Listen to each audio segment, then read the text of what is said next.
Yeah, so we're back. It is Tuesday, and it's tip of the day. And I had this tip of the day. Sorry, I mean you guys know who the hell I am, Sir Paradise, Picking Paradise. You guys, if you follow me, you know you're on the YouTube, then you know already that I got a world's first on the UEMA 750.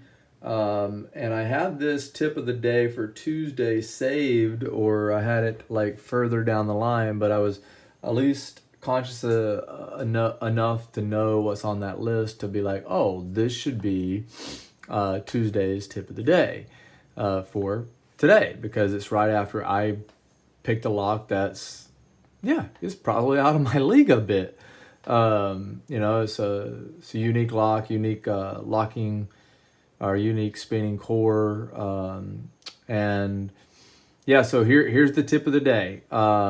Tip of the day for today, Tuesday. I think this is like the 15th tip, I think. Wow, I should have did the homework on that. So tip of the day is pick locks above your skill level. Basically, don't be intimidated by a lock.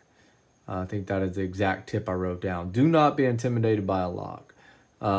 Sure, there's some hard locks out there, and you may only be picking regular stuff, or you may be picking some of the harder stuff. But go ahead, try a harder lock. Try something way above where you think you are. It could be a lot easier.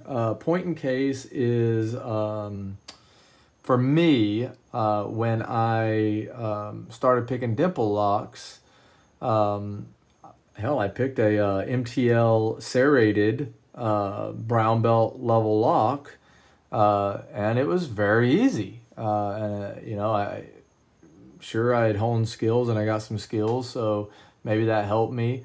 But I remember back when I was just getting into medicos, and I had a drive to pick medicos when I first started, because a locksmith had told me, you'll never pick a medico. And I'm like, what are you talking about? Like, I know people do that. Like, I know people online pick medicos, and like, I've seen it. Like, what do you can't say that, you'll never pick a medico. And it really got underneath my skin. And yeah, back then I had this dream and vision of going back to him one day and just buying some stupid $140 padlock and picking in front of his face and dropping it through his glass case and walking out.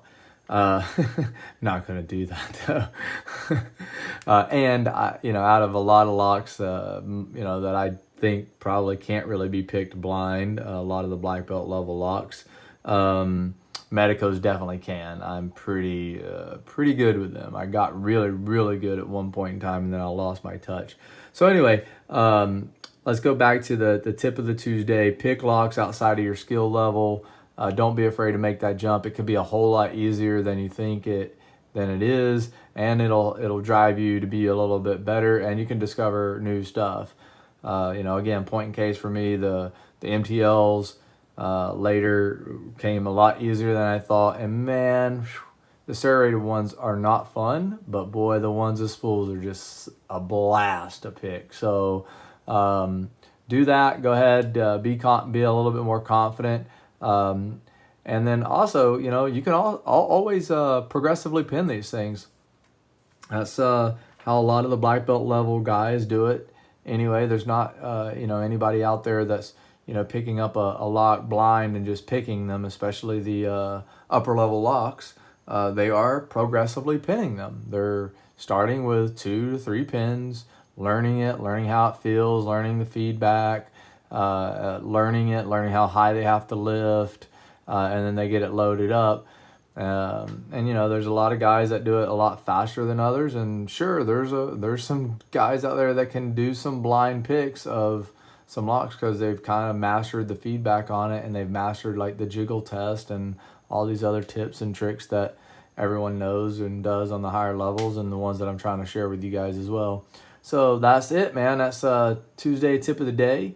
Don't be intimidated by a lock. I wasn't intimidated by the UEMA Yuma 750. I wasn't intimidated by it. I thought, hey, there's a way we can get it done.